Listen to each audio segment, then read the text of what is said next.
500 ka mga kabataan nga nagpangidaron og 6 hangtod 12 anyos ang nakapahimulo sa Share a Meal program sa lokal nga kagamhanan sa syudad sa San Carlos niadtong Setyembre 22 hangtod 24, 2009. Kiniagi sa pagsaulog sa 109th anniversary celebration of the Philippine Civil Service nga may tema Honoring Our Heroes in Republic Service, Responsive, Ethical Public Servants with Vision, Impact, Commitment, and Excellence.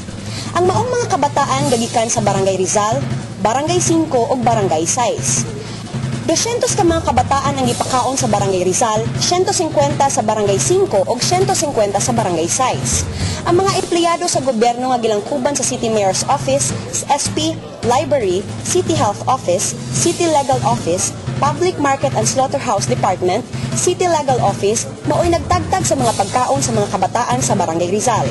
Sa Barangay 5, ang nagtagtag sa mga pagkaon mao ang mga empleyado nga gikan sa City Engineering Office, City Waterworks Department, General Services Department, Agriculture Office, Treasurer's Office ug Office of the City Civil Registrar.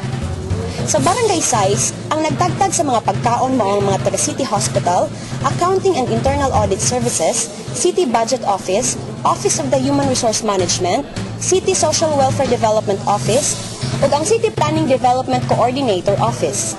Ang mga staff sa CSWD, gawas nga sila ining abag sa pagpanghatag sa mga pagkaon, sila usab ang gitahasan sa tulo ka adlaw nga pagpangluto matag kadlawon para maandam ang mga pagkaon para sa mga kabataan.